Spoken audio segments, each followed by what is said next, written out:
거룩하신 하나님 아버지, 오늘도 주님의 거룩하신 이름으로 말씀을 대할 수 있도록 하시고, 아버지여, 우리 가족이 자자손손 세세토록 하나님을 잘 섬길 수 있도록 말씀을 녹음하게 하시고, 아버지여, 끝까지 우리 후손들이 듣고 배우며 깨달아서 하나님을 잘 섬길 수 있는 가정으로 복 주시니 참으로 감사합나이다.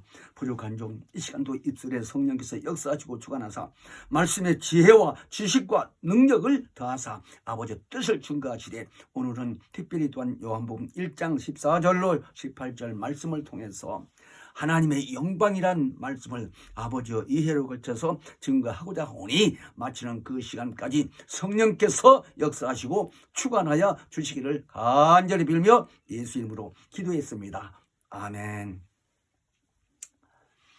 하나님의 영광에 대해서 오늘은 또 말씀을 전하고 하는데, 지난번에 이어서 하나님의 영광을 두 번째 전하는 이 내용이 되겠는데, 지난번에 하나님의 영광은 유일하신 하나님의 영광이라는 주제로서 사도행전 17장 50절 이하로 말씀을 통해서 증거했는데, 그때 유일하신 하나님이라고 하는 말은 삼위일체 하나님이 함께 계셨을 때, 말하자면 인자가 이 땅에 오시기 전에 삼위로 계실 때에 하나님의 그 영광이 어떻게 계셨는가. 그러니까 삼위로 계신 성부, 성자, 성령이 동일하게 그 영광에 함께 이렇게 계셨다는 의미로 말씀을 드리는데, 그때 그 영광이 하나님의 속성이요, 또 하나님의 성품이라고 하는 이런 의미를 가지고 있는데, 하나님의 영생과 사랑과 자비와 인내와 또는 능력과 이 모든 하나님의 속성을 기록된 이 말씀을 통해서 하나님이 삼위로 계실 때 소유하고 있었던 그 영광, 하나님과 뗄래야 뗄 수 없고 분리할 수 없는 그 영광, 그 영광이 곧 하나님의 빛이라고 하는 의미로서, 그 영광이신 하나님의 속성인 독생자 예수가 이 땅에 육체로 오셨을 때에 또 영광이 나타난 이 내용을 오늘 말씀을 드리는데, 예수가 이 땅에 계실 때에 많은 표적과 이적을 나타내신 이 모든 것이 하나님의 영광이 나타났다는 의미라 하는 겁니다. 그 영광이 우리에게 오늘날 신앙생활을 하는 사람들 입장에서 어떻게 해당이 되는지, 어떻게 상관관계가 되는지, 그 의미를 우리는 말씀을 잘 받고 깨달아서 육체에 있는 기간까지 하나님의 능력이 드러나며 하나님의 영광을 드러내며 하나님 뜻대로만이 쓰임받는 우리의 삶이 되어야 되겠습니다. 오늘 이 본문에 요한복음 1장 14절 이하 18절까지 상고를 했는데, 14절에 보면은 하나님의 영광을 보니 아버지의 독생자의 영광이라고 이렇게 기록되어 있습니다. 이 영광을 그 당시에 주위 사람들이 봤다고 그랬어요. 근데 그 영광이 어떻게 나타나길래 사람의 육안으로 볼 수 있었는지, 먼저 예수님이 그 어머니와 함께 가나 혼인 잔치 집회를 가게 됐는데, 초청을 받고, 요한복음 2장에 보면 그 내용이 있죠. 2장 1절로 쭉 보면 그 내용이 기록되기를, 그 혼인 집에 가서, 잔치집에 가서 계셨는데, 손님들이 하도 많아서 그 먹던 그 포도주가 모자란 입장에서 어머니가 그것을 보고 예수께 말씀을 하시기를, 아들이기 때문에 어머니께서 잔치집에 포도주가 다 떨어졌대 라고 이런 식으로 얘기를 하니까, 예수께서 하는 말인, 여자여, 나하고 무슨 상관이 있나이까? 아직 내 때가 되지 아니했다고 이렇게 말씀을 하셨어요. 그러나 마리아 그 성모는 예수 어머니지. 그 어머니 입장으로서는 하나님의 성령의 역사로 자신에게 잉태해서 태어난 아이가 예수인데, 아무리 자신이 출생했다 할지라도 하나님의 역사로 사람이 태어났다는 이 얘기를 마음에 간직하면서 항상 예수에게 조심하면서 말을 이렇게 함부로 하지 아니하고 하나님의 아들이심을 인정하신 분이요, 마리아 자신이. 그래서 그 마음을 품고 그 제자들, 그 하인들, 일하는 사람들에게 너희가 저 사람이 무슨 얘기를 하든지 그 말에 잘 순종하라고 여기까지 부탁을 하는 거예요. 근데 마침내 이제 예수가 말씀을 하시기를 저 항아리에 물을 채워라 이렇게 말씀하신 거예요.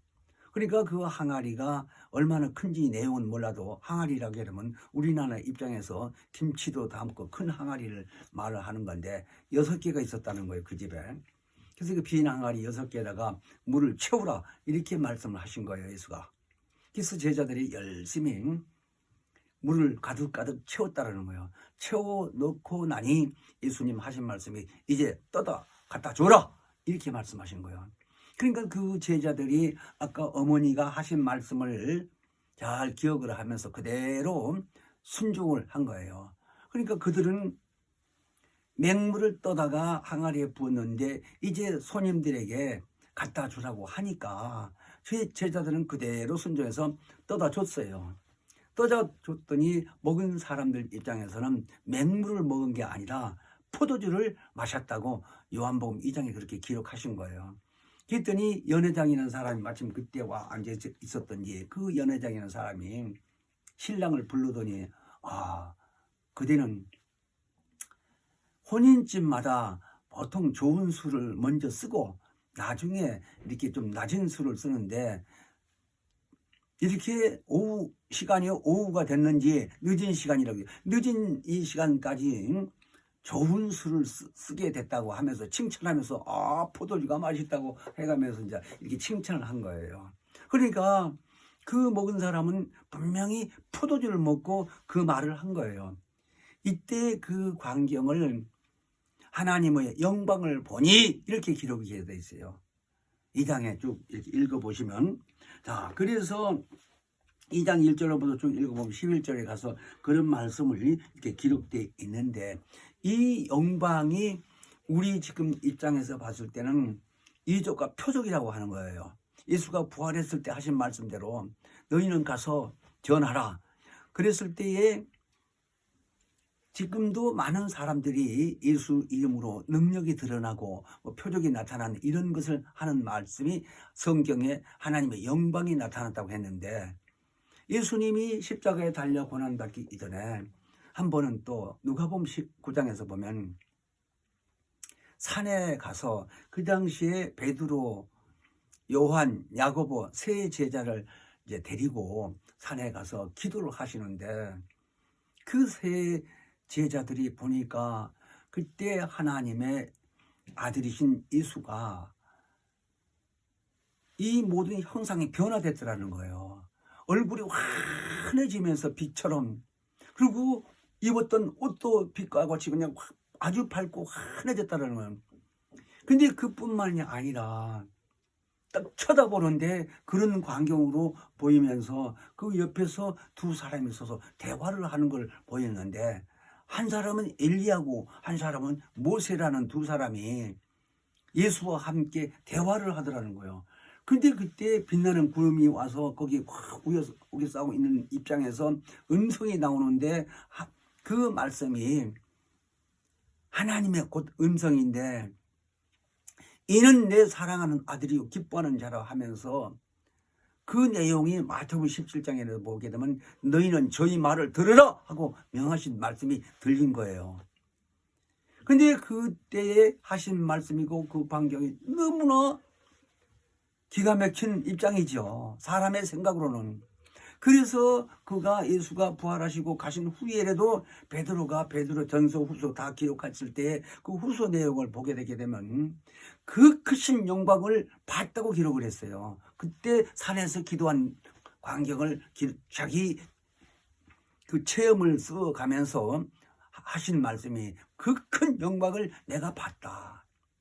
그런데 그 영광을 아주 이엄이라고 하는 거예요. 그러니까 뭐 어려운 곳, 뭐 무서운 곳 이런 것을 위험성을 말하는 그 위험이 아니고 이 엄이요 그냥 엄숙하다는 의미로 위험이라고 험이 아니라 그렇게 써놨다 이거예요. 그러니까 예수님이 다니시면서 그렇게 이적을 나타낸 것을 하나님의 영광이라 이거예요. 그러니까 지난번에 말씀드렸던 유일하신 하나님의 영광이라고 한 주제에 말씀드릴 때는 삼위일체가 하늘에 계셨을 때에 나타났던 그 영광, 보여줬던 영광 이런 것을 말씀을 했다면 오늘은 그 아버지 품속에 독생하신 예수가 이 땅에 오셔서 사람으로 오셔서 행하시면서 하시던 일들을 말하는 거예요.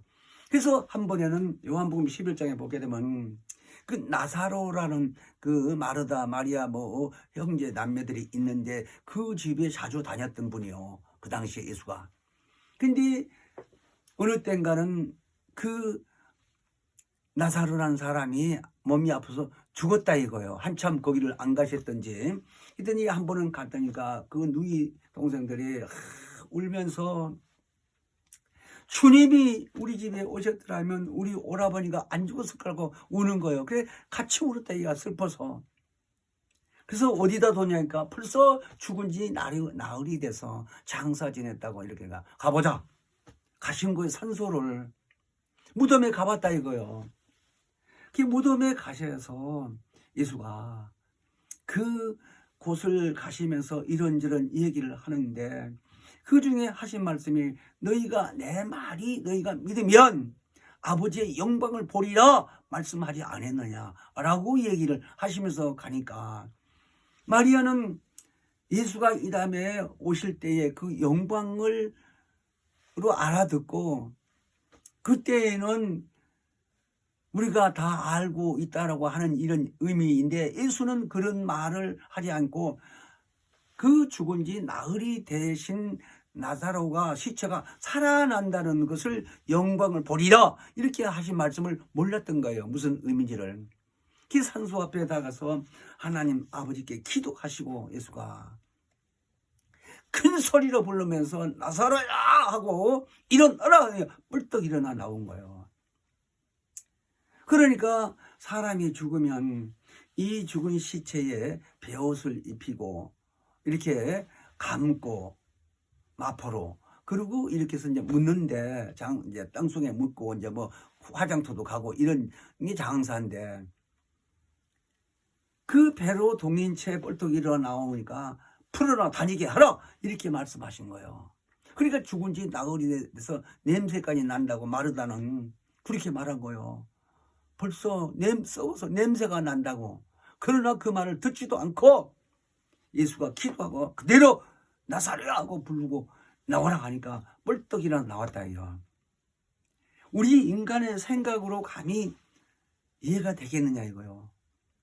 그러나 예수님이 분명히 이런 일을 하셨다 이거요.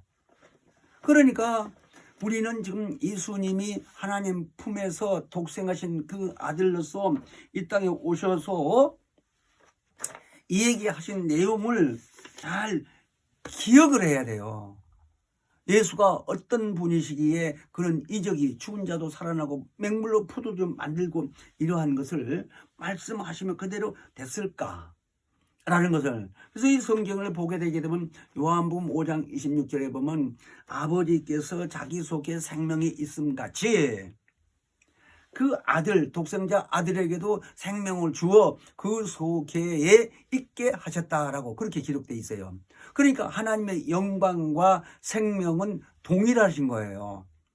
그러니까 예수가 이 땅에 오셨던 그때를 가리켜 요한복음 1장에는 잘 기록이 되어 있는데 그 태초에 말씀이 계시라고 하는 말씀이 하나님의 영광이요 빛이요 생명이라는 말씀이 1장 1절부터 쭉 4절에 보면 그 안에 생명이 있었는데 이 생명이 사람들의 빛이라 이렇게 말한 거예요. 그러니까 생명을 우리에게는 있다고 하는 말로만 알고 있는데 그 생명이 다른 말로 빛으로 오셨다 이런 얘기예요. 그러니까 요한복음 1장 4절은 그 생명의 빛이라고 분명히 써졌는데 예수님이 활동하시면서 그 당시에 여러 사람들 앞에서 나는 세상에 빛으로 왔다. 하시면서 나를 따르는 자는 어두움에 다니지 아니하고 생명과 빛을 보리라라고 요한복음 8장 12절에는 그렇게 말씀하신 거예요. 그러니까 영광이라고 하는 말은 글자 그대로 보게 되면 빛이라고 하는 의미인데, 그 영광을 예수님은 이 땅에 오시기 전에 아버지 품속에 계실 때 하나님의 그 영광 중에 함께 있었다고 아까 말씀드렸는데, 그 영광이 이 예수가 오신 육체에서도 똑같이 나타난 것을 말씀하신 거예요.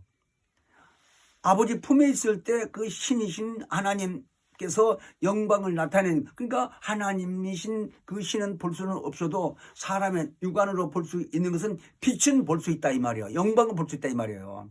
그러니까 우리 원로 감독님 같은 경우에서도 저 충청도 사실 때에 들판에 가다가 그 영광을 태양빛보다 더 밝은 빛을 봤다고 그렇게 말씀하셨잖아요. 그 후부터서 그때 성경을 75독이나 하셨는데, 그 당시에는 그때까지는 깊이를 잘 깨닫지 못했는데, 그 체험을 하고 나서는 성경이 확실히 깨달아지고 이해가 되고 생각내고 표적도 막 따랐다는 거예요.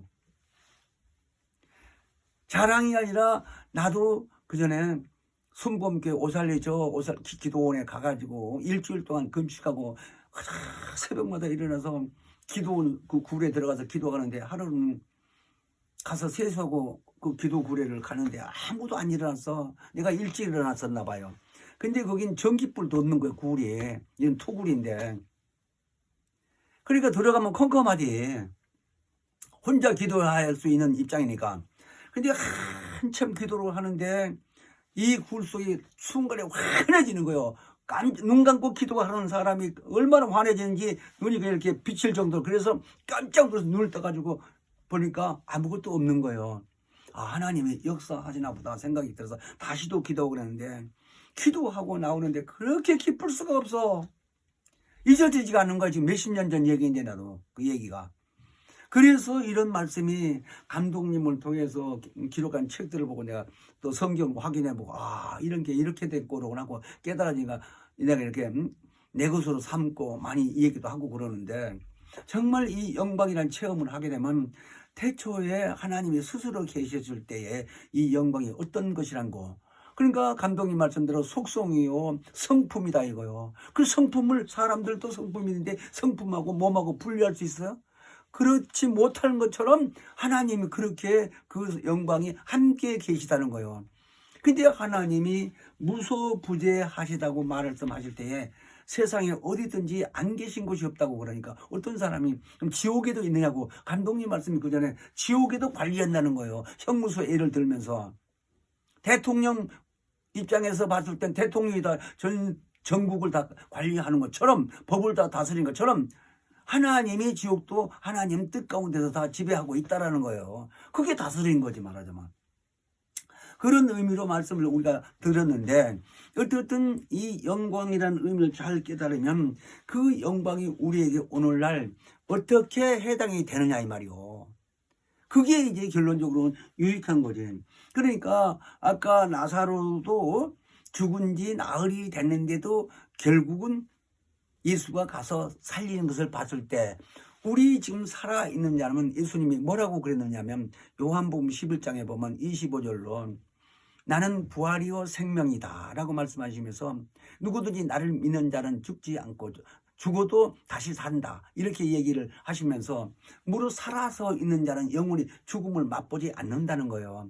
그러면 우리 육체가 안 죽는단 말이 아니고, 우리 영혼이 예수 그리스도의 공로를 믿고 구원받은 자가 육체의 마감이 다 되면 여기서 영혼을 빠져나와서 천사들의 이끌림을 받아서 낙원까지 가서, 낙원에 가서 죽어서 숨 안 쉬고 있는 게 아니라 거기서 쉬고 있다 이 얘기요. 하나님 보실 때에 우리는 가족과 다 헤어져서 죽어서 시체는 화장터에 분명히 태웠는데, 우리 시체가 거기 간다는 얘기가 아니라 내 영혼이 낙원에 가서 쉬고 있다가 예수 다시 오실 때 그 영혼을 성령의 역사로서 분명히 다시 살린다는 거예요. 이게 영광이에요. 그러니까 우리가 성락교회에 와서 침례라는 것을 내가 배웠는데, 장로교 10년이 있으면서 침례커녕 세례를 받았어요. 우리 가족이 다 함께. 그러니까 우리 요석이가 돌 무렵에 안고 간 거요. 안고 가서 세 식구가 엄마하고 같이 목사님께 세례 받았다니까. 그 이제 성락교에 와서 공부를 하다 보니까 세례가 아니고 침례라고 가리키는데 그걸 성경에 보니까 맞는 말씀이요. 왜? 물에 잠기는 게 침례니까. 근데 그 침례를 뭐라고 써놨느냐? 왜 영광의 얘기를 하면서 침례를 말을 하느냐? 그 의미를 잘 들어봐요. 로마서 6장 4절에 보게 되게 되면 우리가 그리스도와 함께 연합해서 그냥 그리스도의 죽음에 대해서 우리가 연합해서 침례받은 것은 우리도 같이 장사됐다라는 거예요. 그러니까 하나님 보실 때는 우리가 옛사람 아담의 후손으로 원죄가 있었던 사람이 예수 공로를 믿고 구원받았는데 그런데 그 몸이 장사되는 것을 체험하는 거예요. 근데 뭐라고 그 다음에 이 얘기를 성경 기록되어 있느냐? 하나님의 영광으로 말미암아 죽은 자 가운데서 그리스도를 다시 살리신 것처럼 그렇게 말한 거예요. 거기에 로마서 6장 4절에 그런 것처럼 우리도 새 생명 가운데서 남은 여생은 행하게 한다는 거예요. 그러니까 하나님 보실 때는 너 죽은 자가 아니라는 거예요. 침례받은 것 자체가 다시 살아나서 하나님의 아들의 신분으로 복받았다는 거예요.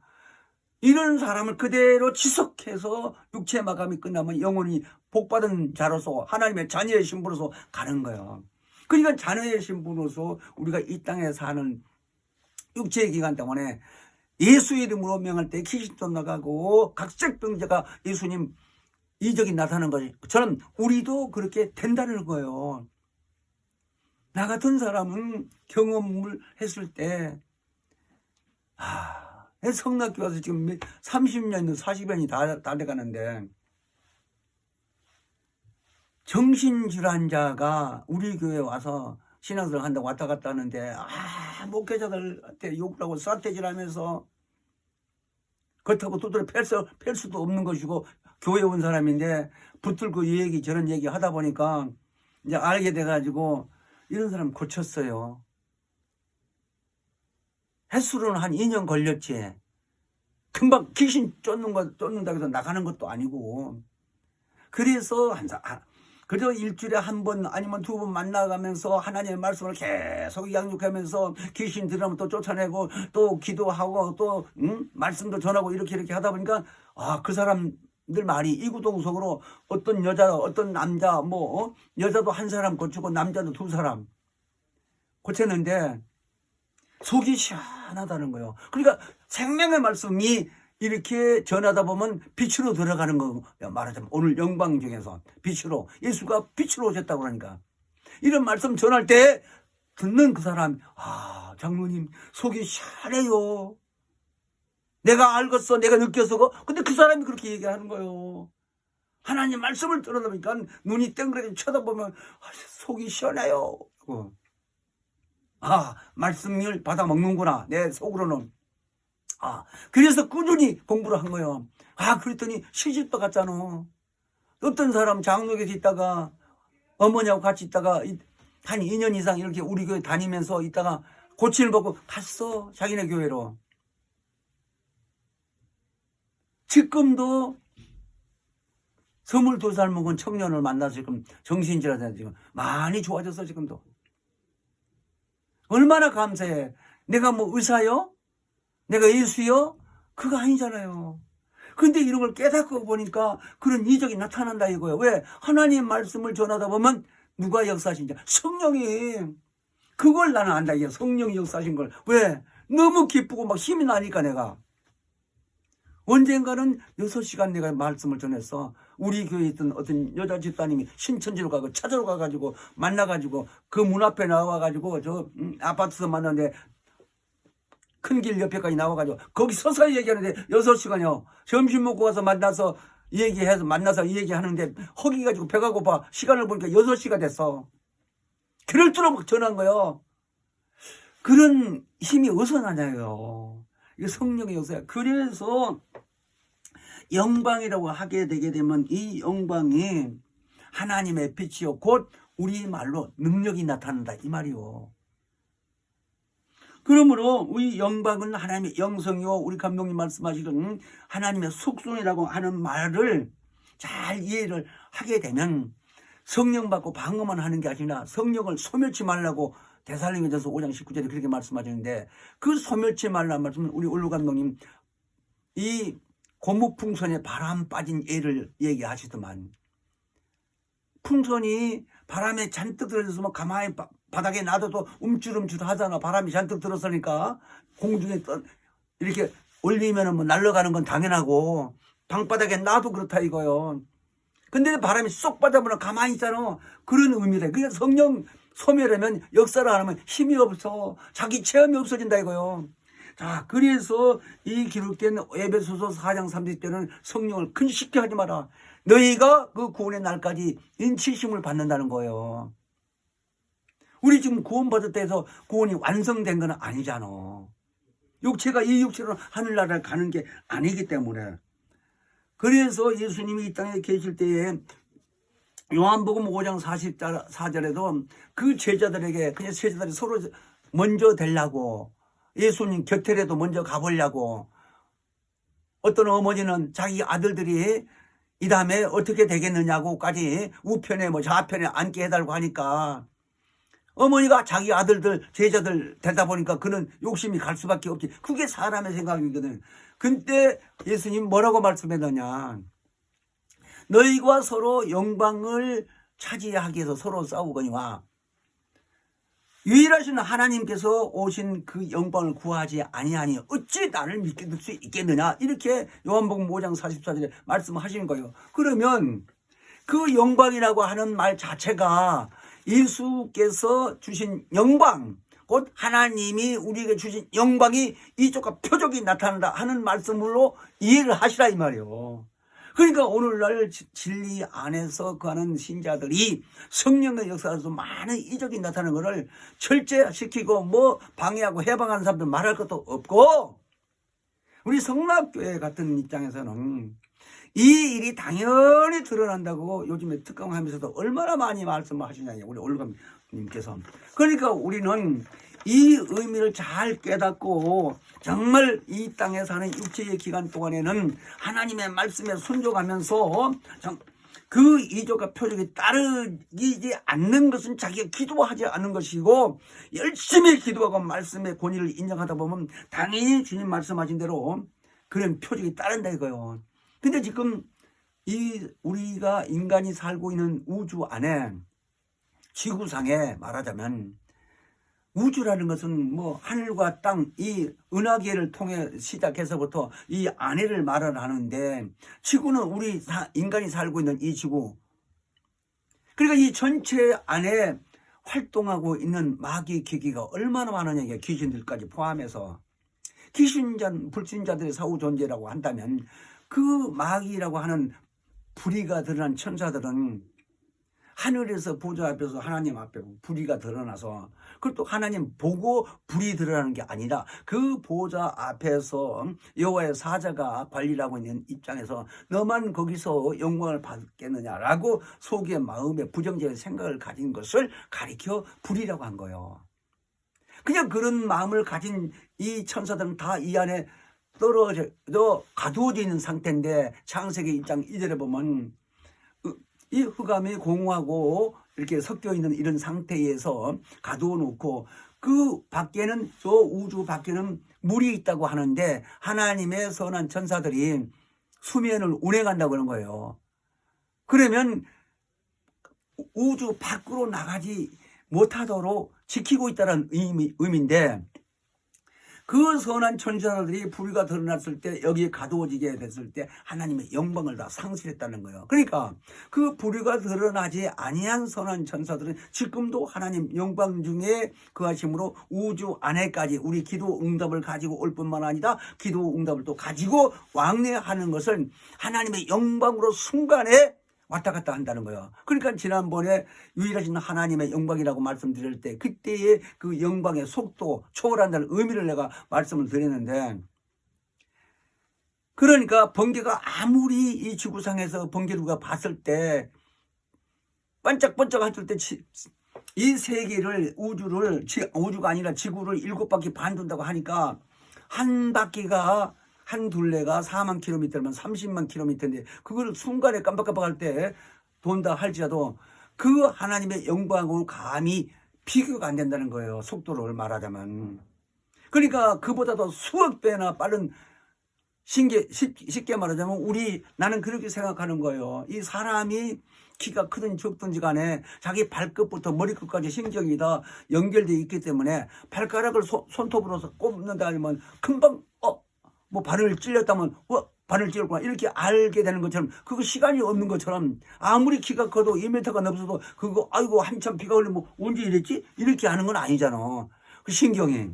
그런 것처럼 시간이 없다 이거. 하나님의 영광이라는 의미는, 그게 말이 게임이 안 되지만은, 비교가 과연 안 되지만, 그만큼 하나님의 영광은, 그래서 전 세계에 안 계신 곳이 없다라는 말이 무소부지하다 이거. 전지전능하는 건 당연하고.